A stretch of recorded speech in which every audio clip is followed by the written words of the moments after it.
नमस्कार, अमर छत्तीसगढ़ देख रहे हैं आप। मैं हूं आपके साथ प्रशांत कटारे और बुलेटिन की शुरुआत अहम खबर के साथ।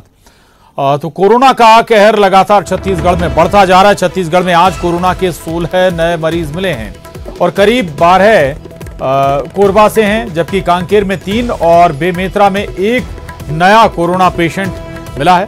प्रदेश में कोरोना एक्टिव मरीजों की संख्या अब 89 तक पहुंच गई है और अब तक कुल 148 मामले पूरे छत्तीसगढ़ में कोरोना के सामने आ चुके हैं, जिनमें से 59 मरीजों को छुट्टी दे दी गई है। वो स्वस्थ हो चुके हैं कोरोना को मात देकर, लेकिन आंकड़ा फिलहाल लगातार छत्तीसगढ़ में बढ़ रहा है। कुल 148 मामले अभी तक सामने आ चुके हैं और एक्टिव मरीजों की अगर हम बात करें तो 89 तक ये आंकड़ा पहुंच गया है। पिछले 4 से 5 दिनों के अंदर ही अचानक ये नंबर हैं दोगुने हो चुके हैं, आंकड़ा बढ़ चुका है। हालांकि इनमें बड़ी संख्या उन लोगों की है जो दूसरे राज्यों से लौटे हैं, प्रवासी हैं और अब अपने प्रदेश वापस लौटे हैं। इन लोगों में संक्रमण ज्यादा पाया गया है और अब कोरबा एक बार फिर से कह सकते हैं कि हॉटस्पॉट बना है कोरोना संक्रमण का।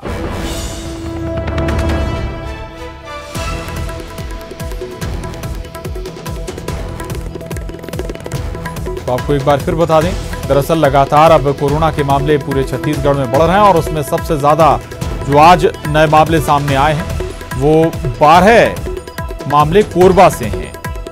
इतना नहीं, कांकेर में 3 नए कोरोना पेशेंट मिले हैं, जबकि बेमेतरा में 1 नया कोरोना का पेशेंट मिला है और एक्टिव मरीजों की संख्या अब 89 तक पूरे छत्तीसगढ़ में हो चुकी है। ज्यादातर जो नए पेशेंट आ रहे हैं वो प्रवासी मजदूर हैं, अलग अलग राज्यों से छत्तीसगढ़ में पहुंचे हैं। अवधेश हमारे साथ जुड़ गए हैं और जानकारी के साथ। अवधेश, अब संकट कह सकते हैं कि संकट तो अभी खत्म नहीं हुआ, लेकिन बड़ा संकट और आने वाला है जब तमाम प्रवासी मजदूर छत्तीसगढ़ लौटेंगे। बिल्कुल आपने सही कहा। देखिए, छत्तीसगढ़ लौटने के लिए कुल 2,86,000 लोगों ने पंजीयन कराया है और विभिन्न माध्यमों से अब तक 1,26,000 की वापसी हो चुकी है। मतलब ये कि 1,60,000 के करीब और लोगों का लौटना अभी शेष है और ऐसे में जब जितने लोग लौटे हैं उससे ज्यादा का लौटना शेष है और एक्टिव मरीजों की संख्या 89 तक पहुंच चुकी है। कुल मरीजों की संख्या 148 तक पहुंच चुकी है। तो समझा जा सकता है कि आने वाले समय में स्थिति और कितनी भयानक होगी। ये वर्तमान के जो आंकड़े हैं बताने के लिए काफी है कि छत्तीसगढ़ में जितने भी इंतजाम किए गए संक्रमण को रोकने के लिए, संक्रमण के फैलने से रोकने के लिए, उसके चेन को तोड़ने के लिए, वो तमाम इंतजाम नाकाफी साबित हुए हैं। शनिवार के आंकड़ों की बात कर ली जाए, आज के आंकड़ों की बात कर ली जाए तो 2 गुने से ज्यादा मरीज अब छत्तीसगढ़ में हो चुके हैं। शनिवार को जहां एक्टिव मरीजों की संख्या 67 थी, आज एक्टिव मरीजों की संख्या 148 हो चुकी है। मतलब है कि 2 गुने से भी 14 मरीज ज्यादा छत्तीसगढ़ में महज 6 दिनों में हो गए। वही अगर एक्टिव मरीजों की बात कर ली जाए तो 9 की संख्या शनिवार को थी और आज इनकी संख्या 89 हो गई है। मतलब 10 गुना के करीब एक्टिव मरीज बढ़े हैं और कुल मरीजों की संख्या में 2 गुने से भी 14 मरीजों की संख्या में इजाफा हुआ है। तो बताने के लिए काफी है कि जैसे जैसे जांच का दायरा बढ़ते जा रहा है, जैसे जैसे श्रमिकों की वापसी होते जा रही है, वैसे वैसे छत्तीसगढ़ में कोरोना का संक्रमण है वो फैलता जा रहा है। आज भी एक बेमेतरा जिला में, जो नया जिला है जो आज तक कोरोना के प्रभाव से मुक्त था, वहां भी आज कोरोना की पुष्टि हुई है। मतलब ये कि छत्तीसगढ़ के 28 में से अब तक 17 जिलों में कोरोना अपना पैर पसार चुका है। कांकेर में 3 नए मामले आए, यानी कि नए जिले में भी कोरोना ने दस्तक दे दी है छत्तीसगढ़ में। रहिएगा आप अवधेश हमारे साथ और अब्दुल असलम कोरबा से हमारे साथ जुड़ गए हैं। अब्दुल, 12 नए मरीज कोरोना के सामने आए हैं। ये जो 12 मरीज मिले हैं, इनकी क्या ट्रेवल हिस्ट्री है? कहां से ये लौटे हैं? प्रवासी मजदूर हैं या फिर यहीं पर या पहले से ही कोरबा में मौजूद थे? अब्दुल जी, आपको बता दूं कि जो 12 नए पॉजिटिव केस आए हैं ये प्रवासी मजदूर हैं। ये कोरबा के पास के गांव के रहने वाले हैं और इनको यहाँ कुदूरमाल सेंटर में जब वो वहाँ से आए हैं। जहाँ तक इनसे वापसी का जो बात है उसमें पता जो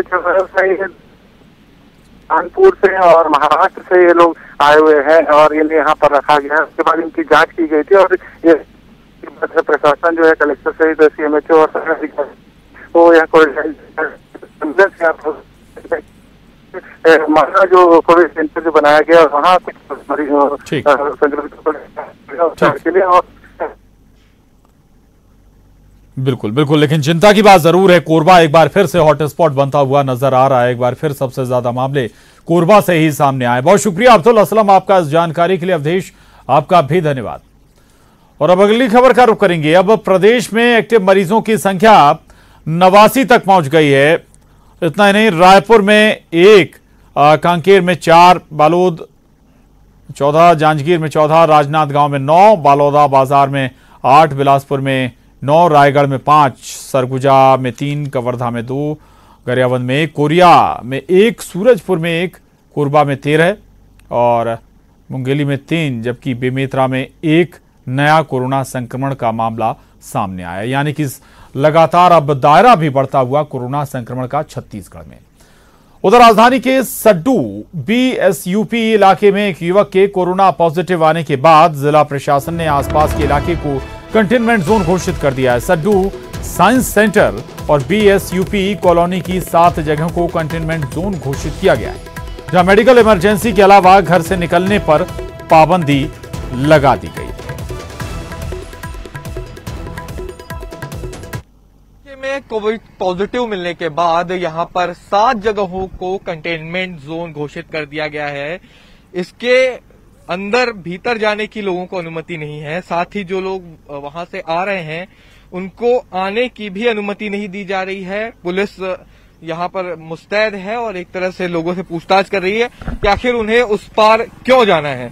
जिस तरह से कलेक्टर ने आदेश जारी किया है, जिसमें बीएसयूपी कॉलोनी के अलावा आपको बता दें कि कैपिटल होम्स 1, 2 और जो यहां पर विज्ञान केंद्र का एरिया है, कैपिटल सिटी का एरिया है, रजवाड़ा सिटी गेट का एरिया है, ये पूरा एरिया जो है वो कंटेनमेंट जोन जो है वो घोषित किया गया है। और इसलिए अभी यहाँ पर पूरे तरह से बैरियर लगा दिया गया है। लोगों के आने जाने पर पाबंदी लगा दी गई है। यहाँ पे शॉप नहीं खुलेंगे और इसके अलावा अगर कोई एंट्री करना भी चाह रहा है तो उसको एंट्री नहीं दी जा रही है। कैमरा पर्सन इमरान कुरैशी के साथ देवव्रत भगत, न्यूज 18 रायपुर। और लॉकडाउन 4.0 के दौरान रेलवे और फ्लाइट से यात्रा करने वाले यात्रियों को बड़ी राहत मिली है। आज से सभी जगह रेलवे टिकट के लिए आरक्षण केंद्र खुल गए। 1 जून से रेलवे 200 स्पेशल ट्रेन चला रहा है। रायपुर में भी लोग टिकट बुक कराने काउंटर पर पहुंच रहे हैं। वहीं 25 मई से रायपुर एयरपोर्ट से भी घरेलू उड़ान शुरू करने की तैयारी पूरी हो चुकी है। रायपुर से 5 फ्लाइट शुरू हो रही है।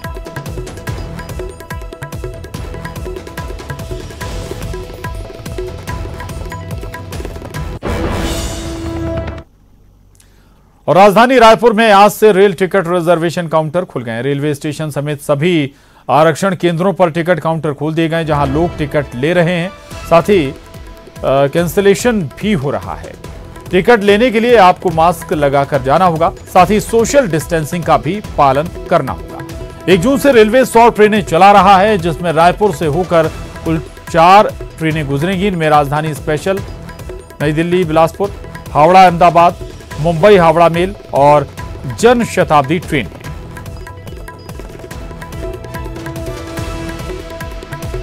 आज से रिजर्वेशन काउंटर शुरू कर दिए हैं। रेलवे आरक्षण केंद्र पर इस वक्त हम मौजूद हैं और यहाँ की आप तस्वीरें देखिए कि सोशल डिस्टेंसिंग का पालन करते हुए यहाँ पर तमाम रिजर्वेशन काउंटर खोले गए हैं। सभी आप लोगों को दिखेंगे यहाँ पर लोग जो कि रिजर्वेशन के लिए यहाँ पर पहुंचे हुए हैं और काफी समय से ट्रेन चलने का इंतजार हो रहा था। और जब से रेल मंत्रालय ने ये घोषणा की है कि तकरीबन 100 जो है ट्रेनें चलेंगी, उसके बाद लोग पहुंचे हुए हैं और यहाँ पर पूरी तरह से सोशल डिस्टेंसिंग का पालन किया जा रहा है और उसके साथ यात्रियों को खड़ा किया गया है। हमारे साथ रायपुर रेल मंडल के डीसी हम इनसे जानते हैं। सर, किस तरह की पूरी व्यवस्था है यहाँ? बुकिंग और कैंसिलेशन स्टार्ट हो चुका है। मार्किंग की जा चुकी है। सोशल डिस्टेंसिंग के लिए लोग सामाजिक दूरी बनाए रखें। सर, रायपुर से होकर के तकरीबन कितनी ट्रेनें गुजरने वाली हैं? अभी रायपुर से होकर जाने वाली कुल 4 ट्रेनें हैं, जिनमें एक राजधानी स्पेशल है, नई दिल्ली बिलासपुर, एक हावड़ा अहमदाबाद है, एक बॉम्बे हावड़ा है मेल और एक जन शताब्दी है। ये सारी ट्रेन पेयर्स में, मतलब 4x2 8 ट्रेनें कुल जा रही हैं अभी रायपुर से। इनकी यहाँ से बुकिंग हो रही है। बुकिंग भी हो रही है और पहले की जो टिकट है वो कैंसिलेशन भी? इन सब ट्रेनों की बुकिंग हो रही है और पहले से भी कैंसिलेशन हो रहा है। सर, ये कर्मचारियों को कोई खास दिशा निर्देश अभी इस कोरोना काल? अपना ख्याल रखना है, सोशल डिस्टेंसिंग रखनी है, सैनिटाइज रखना है। दूरी बनाए रखनी है। काफी समय से ये देखा जा रहा था कि सभी रेलवे के काउंटर्स बंद थे और आज से ये खुल चुके हैं। कैमरा पर्सन इमरान कुरैशी के साथ देवव्रत भगत, न्यूज 18 रायपुर। और देश में 25 मई से घरेलू उड़ानें शुरू हो रही हैं। रायपुर से भी दिल्ली, हैदराबाद, कोलकाता और बेंगलुरु के लिए 25 मई से विमान सेवा उपलब्ध रहेगी। निजी विमान सेवा कंपनी इंडिगो ने अपनी फ्लाइट का शेड्यूल जारी कर दिया है। रायपुर एयरपोर्ट से इंडिगो ने 5 उड़ानों की घोषणा कर दी है। रायपुर दिल्ली के लिए 2 उड़ानें और बाकी 3 रायपुर से हैदराबाद, कोलकाता और बेंगलुरु के लिए रहेगी। सरकार ने 25 मई से यात्री सेवा शुरू करने का परमिशन दे दिया है। तो उसी संबंध में मैं आपको बताना चाहूँगा कि रायपुर एयरपोर्ट से भी आपको फिर से दिल्ली, हैदराबाद, कोलकाता और बेंगलोर के लिए उड़ानें मिलेंगी 25 तारीख से। कुछ बातों का आपको ध्यान रखना है और इसी कारण से मैं आपसे निवेदन करने आया हूँ।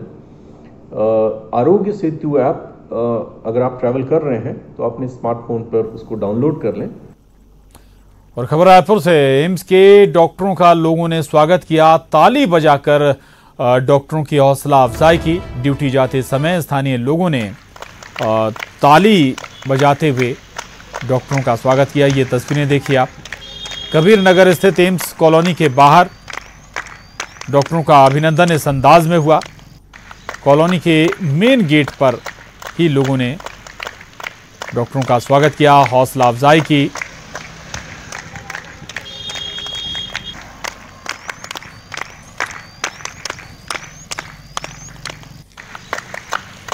आपको बता दें कि लगातार एम्स में कोरोना पेशेंट्स का इलाज चल रहा है और लगातार जो कोरोना पेशेंट्स हैं वो स्वस्थ होकर डिस्चार्ज भी हो रहे हैं रायपुर एम्स से। और आज रायपुर एम्स के डॉक्टरों का स्वागत ताली बजाकर किया।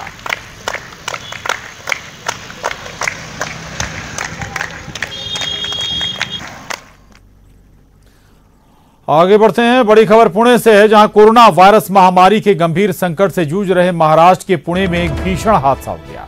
पुणे के एक रासायनिक कारखाने में भीषण आग लग गई। आग में झुलसने से 9 लोगों की मौत हो गई।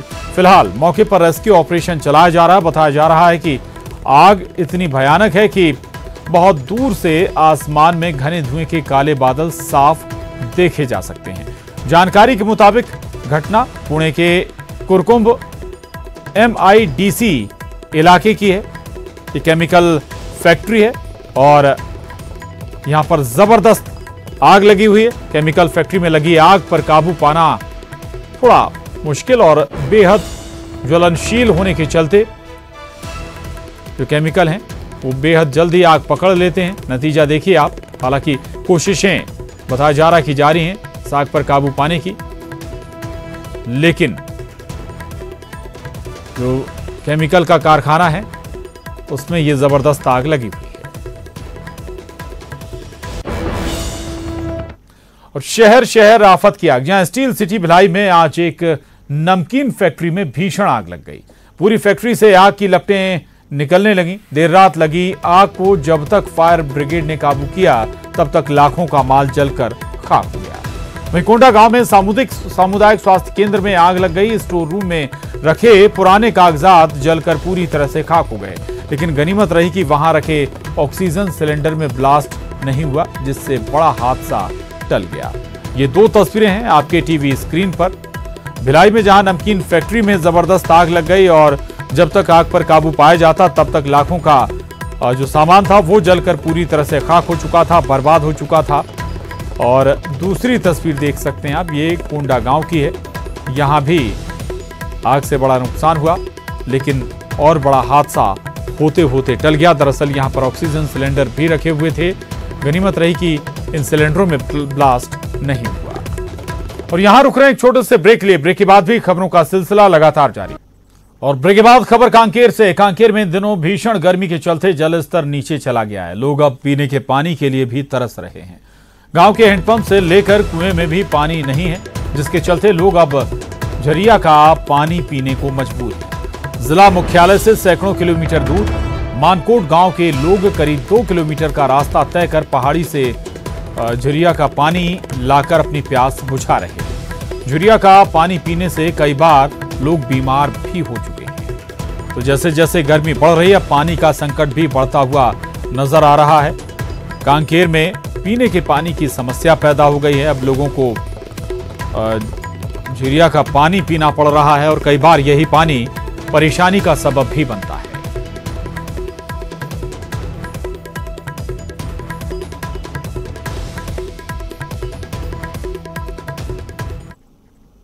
उधर जशपुर के कुनकुरी में पुलिस, नागरिक और एक ढाबा संचालक ने मिलकर मानवता की एक अनूठी मिसाल पेश की है। लॉकडाउन के दौरान कुनकुरी पुलिस पैदल चल रहे मजदूरों को वाहन व्यवस्था कर उनके घर उन्हें भेज रही है।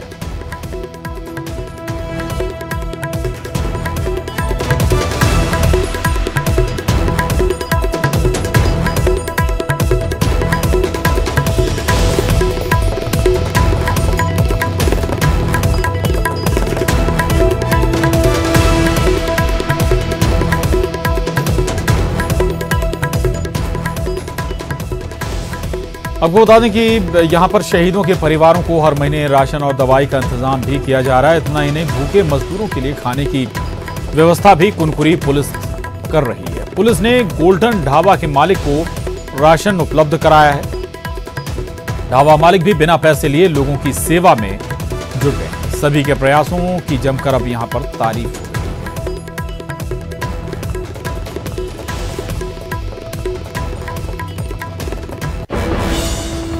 और अगली खबर का रुख कर रहे हैं। जियो प्लेटफॉर्म्स में अब KKR बड़ा निवेश करेगी। 2.32% हिस्सेदारी के लिए 11,367 करोड़ का निवेश KKR के जरिए किया जाएगा। जियो प्लेटफॉर्म्स की इक्विटी वैल्यू 4.91 लाख करोड़ रुपए है। वहीं एंटरप्राइज वैल्यू 5.16 लाख करोड़ रुपए तक पहुंच गई है। वहीं एक महीने में जियो ने 78,562 करोड़ रुपए जुटा।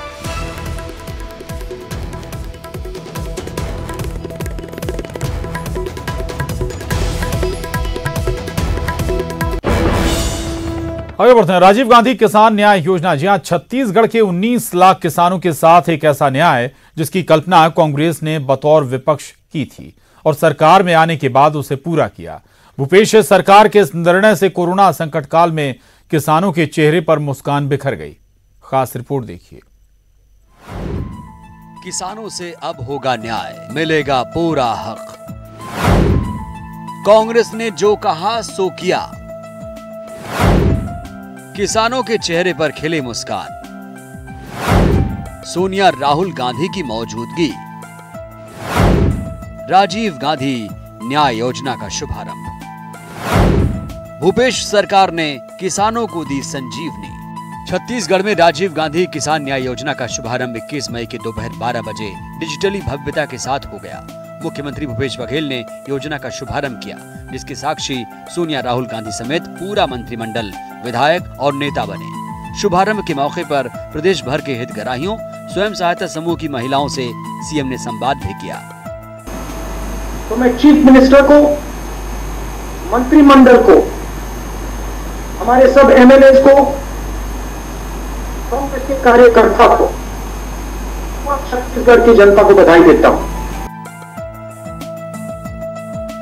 योजना की शुरुआती सफलता का अंदाजा इस बात से लगाइए कि क्या सोनिया गांधी, क्या राहुल गांधी, सब ने भूपेश सरकार की जमकर तारीफ की। योजना की शुरुआत पर सीएम भूपेश बघेल इतने भावनात्मक हो गए कि उन्होंने ट्वीट कर कहा कि आज का दिन मैं अपने जीवन में किए गए कार्यों का मुख्य पृष्ठ बनाना चाहूंगा। भूपेश सरकार के इस निर्णय का ही कमाल था कि आज प्रदेश के 19 लाख किसानों के चेहरों पर मुस्कान बिखर गई है। कोरोना काल के इस भीषण संकट में किसानों के खाते में जब रुपए क्रेडिट हुए तो किसान चहक उठे। मुझे योजना लागू करे है मुख्यमंत्री है, ओकर लिए बहुत बहुत आभार है। और सीएम ये जो किसान माल अभी जो देवत है 4 किस्त में, किसान बहुत संपन्नता को है। ये करीब 2.5 से 3 लाख रुपए करीब अभी अंतर की राशि मिलेगा, जिससे मैंने अपनी पूरी योजना बना ली है। मैं अतिरिक्त बोर करा के और अपने खेत को जहाँ सिंचाई की व्यवस्था नहीं थी वहाँ सिंचाई की व्यवस्था करूँगा। सभी किसान भाई के लाभ होना चाहिए और सरकार अच्छा काम कर रहा है। वाकई में ये प्रदेश सरकार का काफ़ी अच्छा निर्णय है। देखा जाए तो किसानों के लिए इतना अच्छा योजना उन्होंने ऐलान किया, उसके तहत किसानों के खाते में पैसा डाल रहे हैं। भूपेश बघेल खुद किसान हैं और किसानों के दर्द तकलीफ को भली भांति जानते समझते हैं। सत्ताधारी दल के सदस्य भी सरकार के फैसले की तारीफ करते नहीं थक रहे हैं। यह कांग्रेस की और मुख्यमंत्री भूपेश बघेल की अपने वादे को निभाने के प्रति जो प्रतिबद्धता है उसको प्रदर्शित करती है। विपरीत समय में किसानों के हित में लिए गए इस फैसले से मुख्यमंत्री भूपेश बघेल पर ये दो लाइनें फिट बैठती हैं। अभी तो दूर का सफर है, यहाँ संघर्षों का विराम नहीं, ये हाथ किसानों के साथ हैं, इन्हें एक पल का आराम नहीं। और आज रायपुर में पति की लंबी उम्र के लिए महिलाएं वट सावित्री की पूजा कर रही हैं। कोरोना के खतरे को देखते हुए महिलाएं जहां पूजा के दौरान सोशल डिस्टेंसिंग का भी पालन कर रही हैं। कोरोना काल में वट सावित्री का त्योहार भी मनाया जा रहा है, लेकिन ये भी पूरी तरह से सोशल डिस्टेंसिंग के साथ में, और क्योंकि ये महिलाओं के लिए बड़ा पर्व होता है, वट वृक्ष की यहाँ पर पूजा होती है। मैडम, अभी जो है कोरोना का काल चल रहा है और ऐसे में किस तरह से ये त्योहार मनाया? वैसे तो कोरोना का ये बहुत विकट समस्या है, पर हमें क्या है, हिंदू धर्म का अपनी परंपरा जो है, भारतीय संस्कृति, उसको हमको निभाना है। पति की लंबी आयु के लिए पूजा कर रहे हैं, तो ये सबसे हम लड़के भी अपना पूजा कंप्लीट करने आए हैं। हम लोग भी ऐसा मतलब कोई नियम ना टूटे उसका, इसका भी और कोरोना का भी, जो भी सरकार चला रहे, दोनों को मिलजुल करके ये फेस्टिवल मना रहे हैं। कितना खास है आपके लिए?